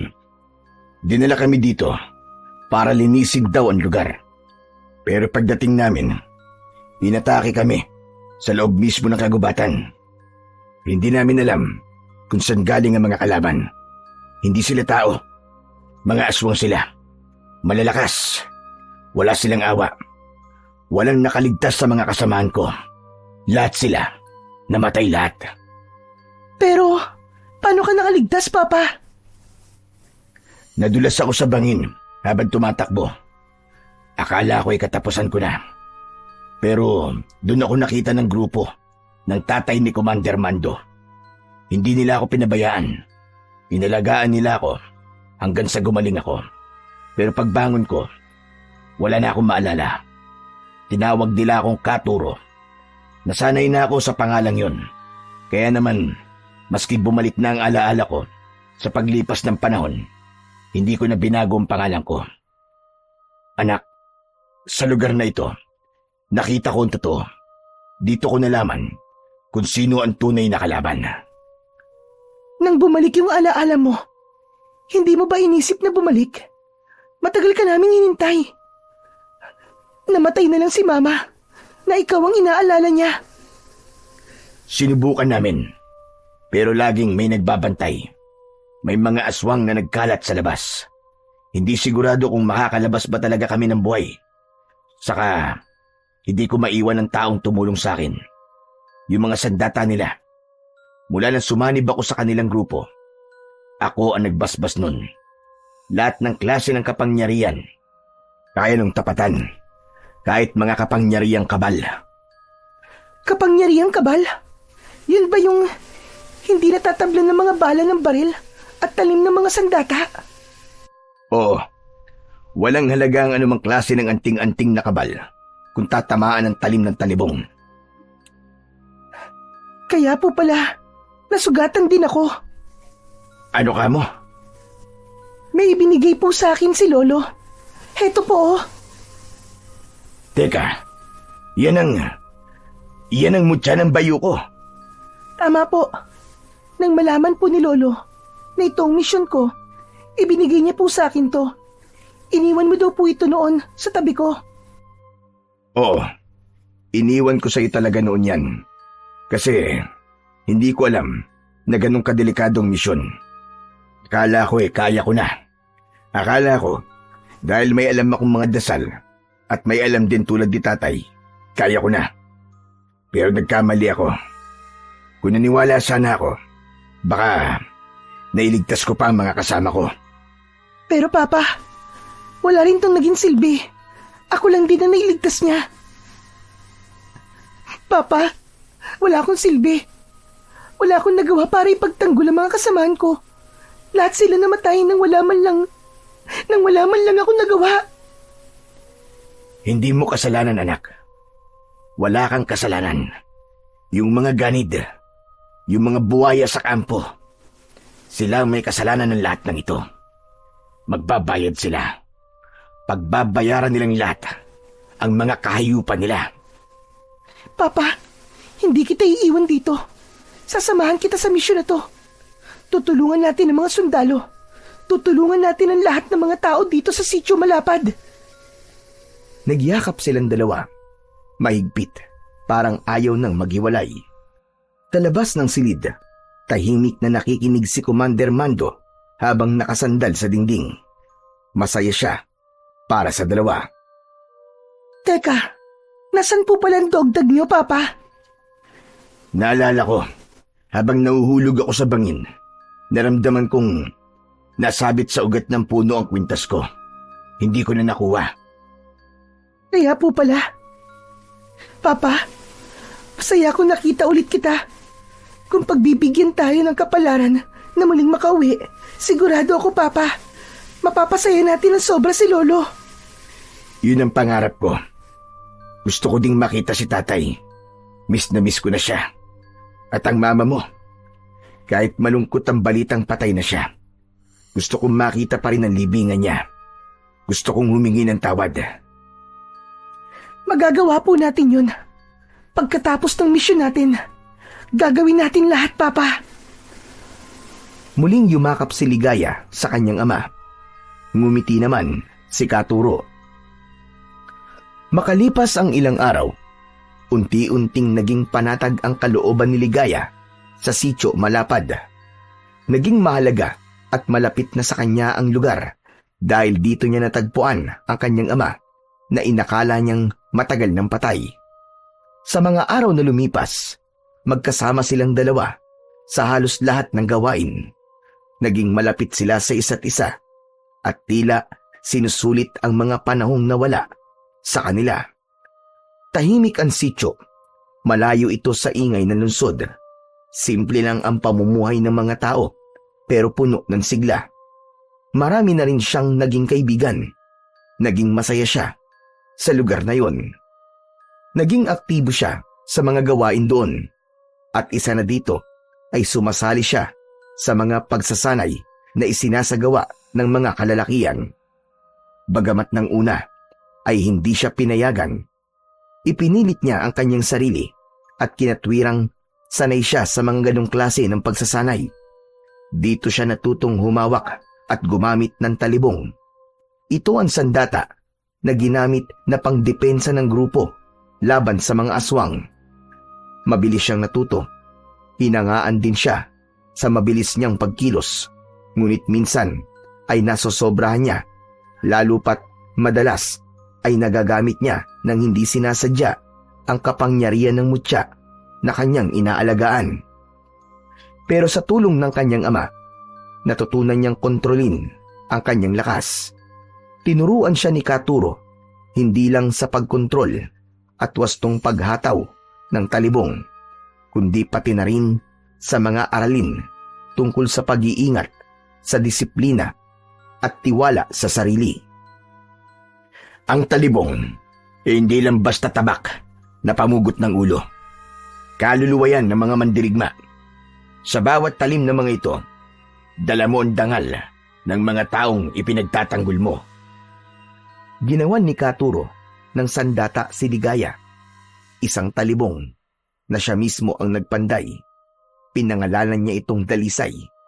Tanda raw yun ng malinis nilang hangarin, ang tapusin ng kasamaan at protektahan ang mga inosente. Anak, yang talibong na yan ay hindi lang basta armas. Paalala yan ng paninindigan natin. Gamitin mo yan para sa tama, para sa kabutihan. Salamat, Papa. Pangako po, gagamitin ko lang ito para sa mga aswang na yon. Mula noon, araw-araw na nagsasanay si Ligaya tuwing umaga. Hinahasa niya ang kanyang kakayahan kasama ang ibang kasamaan sa paggamit ng kanyang mutya at ng talibong. Natutunan niyang makiramdam sa paligid at makinig sa tunog ng kagubatan. At sa gabi naman ay kasama na siya sa pagbabantay sa sityo. Dahil dito ay marami ang humanga sa kanya. Isa na dito, si Commander Mando. Hanga talaga ako sa'yo. Masipag ka mag-ensayo at talagang tumutulong ka sa mga tao dito. Ngayon na lang talaga ako nakakita ng mga babaeng katulad mo. Ibang-iba ka, Ligaya. Ginagawa ko lang naman ang dapat. Ano namang kakaiba ron? Ikaw talaga, oh. Siya nga pala. May dala akong prutas para sa'yo at kay Katuro. Paborito niya yan eh. Sigurado akong magugustuhan niya yan. Napangiti si Ligaya. Habang tumatagal, ramdam niya na lumalalim ang respeto ni Mando sa kanya. Ganon din naman si Ligaya. Madalas silang magkasama sa mga pagbabantay at pagpaplano para sa mas ikabubuti ng sityo. Hindi man sila nagsabi ng nararamdaman. Dama ng mga tao sa paligid na may espesyal na namamagitan sa kanila. Isang gabi, habang nasa balkon ng kubo si Katuro, nagawa nitong biruin si Mando na naroon sa kubo nila. Kausap na naman si Ligaya. Commander, parang andalas mo dito sa bahay ah. Katuro, hindi naman ho. Nagawi lang. Papa naman, tignan mo, oh. Namumula tuloy si Commander. Hindi pa sila magkasintahan, pero hindi rin maitatanggi na may namumuong damdamin na sa pagitan nila. Ngunit malinaw kay Ligaya ang gusto niya at palagi naman siyang bukas kay Mando. Ipinapaalam niya palagi ito ng paulit-ulit sa binata. Ayokong pumasok sa isang relasyon hanggat hindi pa tapos ang laban natin. Marami pa tayong kailangang gawin. Naiintindihan ko. Hindi kita mamadaliin, Ligaya. Basta't nandito lang ako. Kasama mo sa lahat ng laban. Kapag natapos ng lahat, kapag wala ng panganib, kapag wala ng aswang na kailangan labanan, saka natin balikan to. Pwede ba yun, Mando? Oo naman. Mukhang kailangan ko na magplano para mapadali ang pagtugis sa mga aswang na yun ah. Napangiti si Ligaya sa pagbibirong yun ni Commander Mando. Lumipas ang 1 taon, Isang pagpupulong ang naganap sa pangunguna ni Commander Mando. Ipinatawag niya ang lahat ng kanyang mga kasamahan at nag-ipon-ipon sa isang lugar. May balita akong nakuha, mga kasama. May bagong tropa daw na ipapadala rito. Ibig sabihin, papatay na naman sila ng mga sundalo? Tama ka. Alam na natin kung anong ibig sabihin nun. Mga inosenteng sundalo na naman ang magsasakripisyo ng kanilang buhay para lang sa walang kwentang misyon. May mga sundalo na namang ihuhulog sa patibong ng mga ganid na opisyal na yon. Pero hindi natin hahayaang mangyari yon. Kailangan natin silang iligtas. Kailangan nating pigilan ito. Agad na sumang-ayon ang lahat. Ngunit bukod sa impormasyon na may mga sundalo na namang paparating, walang ideya ang grupo kung kailan o kung saan maaaring umatake ang mga aswang. Kaya naman, nag-isip si Ligaya ng mas magandang plano. Paano kaya kung hanapin na lang natin ang pugad nila? Imposible yun. Ilang beses na namin ginawa na hanapin sila. Pero para silang palos, hindi mahanap. At kung mahanap man namin, nakaalis na sila. Palagi, hindi namin sila naaabutan. Magagaling silang magtago. Hindi agad sumagot si Ligaya. Sa halip, dahan-dahan niyang inilabas ang kanyang mutya. May paraan tayo. Itong mutya, may kakayahan tong makaramdam ng kakaibang enerhiya, lalo na kung galing sa masama. Nahasa ko na rin to sa tulong ni Papa. Kaya ko na siyang gamitin. Totoo ba, Ligaya? Oo, at handa kong gamitin to. Gusto kong matapos na ang kalbaryo ng lugar na to at ang kalbaryo ng mga sundalo. Hindi pwedeng maging ganito palagi. Sumang-ayon ang commander at ang iba pang kasapi. May isang nagbiro sa lupon at tinawag na Commander Ligaya ang dalaga. Hindi lang dahil sa biruan tungkol sa kanila ni Mando, kundi dahil sa respeto at paghanga ng mga tao sa kanya. Dahil pumayag na ang lahat, nagpaalam sila sa buong sityo. Nagbaon sila ng pagkain at mga armas. Pinamunuan ng dalawa ang misyon, kasama si Katuro. Ginamit ni Ligaya ang mutya ng pusa sa bawat lugar na kanilang dinadaanan. Kapag may nararamdaman itong kakaiba, agad silang nag-iingat. Isang gabi, 2 gabi ang lumipas. Wala silang nahanap. Wala silang nakita. Anumang bakas ng mga aswang. Pero sa 3 araw ng kanilang paglalakbay, nakarating sila sa isang liblib na bahagi ng kagubatan. Habang naglalakad sa masukal at makipot na daan, biglang napahinto si Ligaya. Hinawakan niya ang mutyang nakasabit sa kanyang leeg. Kumikislap ito ng bahagya. Sandali lang, may nararamdaman ako. Anong ibig mong sabihin, Ligaya? May nakita ka na ba? Wala pa. Pero kakaiba ang ihip ng hangin. Kakaiba rin ang amoy nito. Mabaho, masangsang. Parang amoy asupre na may halong bulok na karne. Mahirap ipaliwanag. Pero wala naman akong naaamoy ah. Ang kapangyarihan ng mutya ay kapareha sa kakayahan ng mga pusa. Malakas ang pangamoy. Malakas ang pakiramdam ng higit sa 200 beses sa tao. Pagtiwala ka sa akin. Malapit na natin silang matagpuan. Agad na hinugot ni Mando ang kanyang talibong. Nagbigay siya ng senyas sa mga kasamang mandirigma sa likod. Maganda tayong lahat.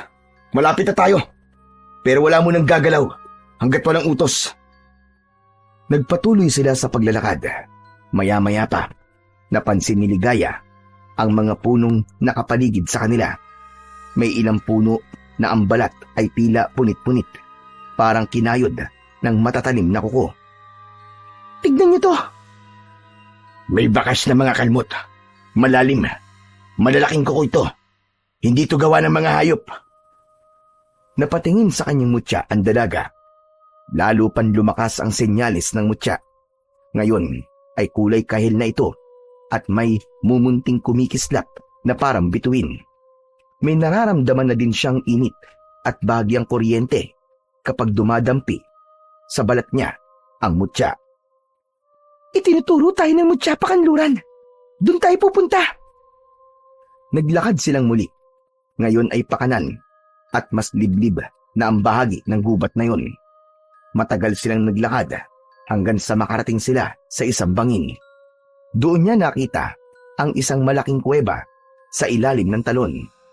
Mahirap makita ito, pero dahil malinaw ang mga mata ni Ligaya dahil sa mutya, kita niya pa rin ito kahit na nakatago sa malalaking bato at sa likod ng bumabagsak na tubig. Sa loob niyan, Oo, tama ka. Nandyan sila.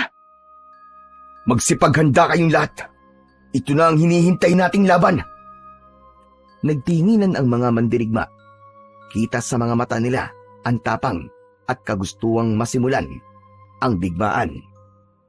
Mga kasama, wala nang atrasan to. Para sa mga nawalan ng pamilya. Para sa mga inosenteng pinatay nila. Para sa sinira nilang reputasyon ng sityo. Tapusin na natin to. Ngayon na! Pagkasabi nun, may 3 nilalang ang lumabas mula sa talon. Matatalas ang ngipin at tila naamoy sila. Hindi na sila nagsayang ng oras. Sugod, mga kasama! Agad silang bumaba ng bangin. Isa sa mga aswang ang sumugod kagad. Agad din itong hinarap ni Commander Mando. Sinalubong niya ito ng hawak niyang talibong. Iwinasiwas niya ito sa liig ng aswang. Gumulong ang ulo nito sa mga bato at ang katawan ay nangisay. Bumulwak ang dugo. Isang malakas na alulong ang ginawa ng isa pang aswang. Dahil doon ay nagsilabasan sa kuweba ang iba pa nilang kasama. Mando! Ilag! Mabilis ang pangyayari. Isang aswang ang biglang lumitaw mula sa likuran ni Mando. Nakailag ito pero hindi sapat dahil inabot pa rin ang balikat niya ng kuko ng aswang. Nangingitim ang paligid ng tama. Senyales ng lason sa kuko ng aswang. Commander! Agad na hinawakan ni Ligaya ang kanyang mutya. Pagkatapos ay lumapit siya kay Mando at hinawakan ng sugat nito. Dumugo pa lalo ang sugat niya. Itim ang malapot na likido na lumalabas dito. Napangiwi si Mando sa sakit. Halos manginig siya sa hapdi. Pero hindi siya umangal. Tahimik lang siyang nakatingin kay Ligaya habang patuloy ito sa ginagawa. Nagliwanag ang mutya sa kamay ni Ligaya. Unti-unti, humupa ang pagdurugo. Huminga siya ng malalim at saka tumango. Salamat. Pagkatapos gamutin ang leader, muling hinarap nila ng magkasama ang mga aswang. Hinawakan niya muli ang kanyang mutya. Sa mismong paghawak niya dito, isang malakas na bugso ng liwanag ang lumabas at bumalot sa kanyang buong katawan. Napangiwi sa liwanag ang mga aswang.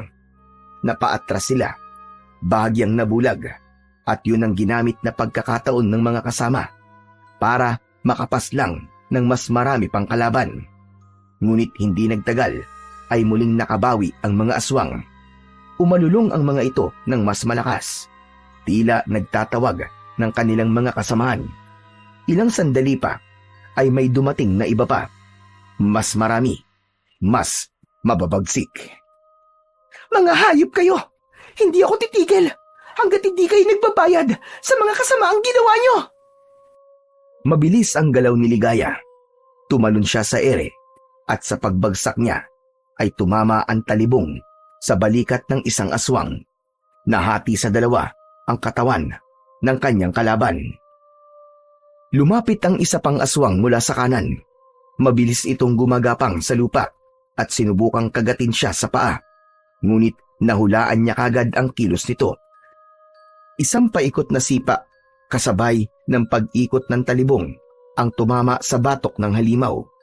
Napugutan ito ng ulo at naligo ito sa sariling dugo. Naging mabilis ang pagkilos ni Ligaya. Mas matalim, mas pursigido. Ang mga mata niya ay parang nagliliyab. 3 aswang ang sabay-sabay na sumugod Hindi siya umatras. Sa halip, umikot siya sa ere. Hawak ang kanyang sandata na noon ay nagsimula ng magningas. Napaatras sa mga aswang nang makita ito. Ramdam nila ang malakas na enerhiya na nagmumula sa dalaga. Sa pagkakataong yun, hindi na lang ang talibong ang kinakatakutan nila, kundi ang presensya ng kapangyarihan ng mutya ng bayuko. Hindi na nagsayang ng sandali si Ligaya. Pinagsasasaksak niya ang mga aswang sa sikmura at kung sino man ang matamaan nito, agad silang nagliliyab hanggang sa maging abo. Ang galing mo, Ligaya! Para to sa lahat ng mga sundalo, Mando. Tapusin na natin sila! Oo, Ligaya. Para na rin sa sitio Malapad. Sabay nilang sinugod ang mga natitira pang mga aswang. Makalipas ang ilang minuto, humupa ang liwanag ng mutya. Nang bumalik ang katahimikan, nakita nilang nakahandusay na ang lahat ng aswang na hindi pa nasusunog. Agad kumilos ang mga mandirigma. Nagtipon sila ng mga kahoy at sinimulang sunugin ang mga bangkay. Pagkatapos ng matinding sagupaan, bumalik sila sa sitio. Ipinaalam nila sa mga tao ang buong pangyayari. Nagdiwang sila. Nagkaroon ng handaan, sayawan at kasiyahan sa lahat ng sulok ng sitio. Sa gitna ng pagdiriwang, nag-usap sina Ligaya at Commander Mando. Tapos na ang misyon, Ligaya. Baka naman pwede na. Napangiti ang dalaga. Tumango siya ng marahan. Oo, Mando. Sinasagot na kita. At mula noon, naging opisyal na nga ang kanilang relasyon. Masayang masaya ang lahat. Ngunit bago pa tuluyang manatili sa sityo, nagpaalam ang dalaga sa kanyang kasintahan. Gusto kong umuwi. Gusto kong makita ang lolo ko. Gusto ko ring iuwi si Papa. Oo naman. Hindi ko pipigilan kung ano man ang gusto mo. Nandito lang ako. Maghihintay ako sa'yo. Salamat, Mando. Salamat sa pangunawa. Isabay mo na ang lahat ng mga sundalong gusto na ring umuwi para makapiling na din nila ang mga mahal nila sa buhay. Tumango si Ligaya. Niyakap niya ng mahigpit si Mando. Makalipas ang ilang araw, dumating sila sa baryo. Hindi makapaniwala ang matanda nang makita siya. Pero mas lalong nanlaki ang kanyang mga mata nang makilala niya ang lalaking kasama ng kanyang apo. Conrado! Conrado, anak! Buhay ka! Nanginginig ang boses niya. Halos hindi makapaniwala. Mabilis siyang lumapit at agad na niyakap si Katuro. Sumunod si Ligaya. Sabay silang tatlo sa mahigpit na yakapan. Diyos ko! Maraming salamat! Salamat at ligtas kayong dalawa! Akala ko wala na kayo! Akala ko mamamatay na lamang ako na mag-isa! Ang sakit-sakit na po! Ang tagal mong nawala! Akala ko talaga hindi na kita makikita ulit! Lolo, sinabi ko naman sa'yo, diba, babalik ako. Heto, tinupad ko ang pangako ko. At may bonus pa. Kasama ko pa si Papa. Lolo, miss na po namin kayo. Muli silang nagyakapan at ipinaramdam sa isa't isa ang kasiyahan sa muli nilang pagkikita. Sa wakas, nabuo na ulit ang pamilya nila. Samantala, pagkatapos nilang magpahinga, pinuntahan ni Katuro o Conrado ang libingan ng kanyang asawa. Buong pusong lumuhod siya sa harap ng puntod nito. Mahal, nandito na ako. Tapos na ang bangungot. Nakabalik na ako. Ligtas. Pasensya ka na. Kung ang tagal bago ako nakauwi. Hindi ko ginusto ang nangyari. Hindi ko sinasadyang iwan ka. Pero kahit kailan, hinding-hindi ka nawala sa puso ko. Mahal na mahal pa rin kita hanggang ngayon. Inilapag niya ang mga rosas sa puntod. Sandaling pinikit ang mga mata. Mahal, sana mapatawad mo ko. At sana, masaya ka na ngayon. Balang araw, magkikita ulit tayo. Nanatili siyang nakaluhod ng ilang minuto. Kinabukasan, si Ligaya naman ang naglakbay. Gusto niyang puntahan ang mga pamilya ng mga kasama niyang nasawi sa laban. May dala siyang ilang dogtag, mga pagkakakilanlan ng mga sundalong hindi na nakauwi. Isa-isa niyang iniabot ito sa mga naiwan nilang mahal sa buhay. Yung iba, hindi niya personal na naibigay, kaya humingi siya ng tulong sa ilang kakilala para maipadala sa pamamagitan ng koryo. Tahimik lang si Ligaya habang ginagawa yon. Mabigat sa puso, pero alam niyang yun ang tama. Huling respeto para sa mga kasamahan niyang nagbuwis ng buhay. Ngunit hindi pa doon nagtatapos ang misyon ni Ligaya. May isa pang kailangang magbayad. May isa pa siyang dapat na singilin. Isang gabi, palihim siyang pumasok sa kampo gamit ang kanyang mutya. Walang nakapansin sa kanya.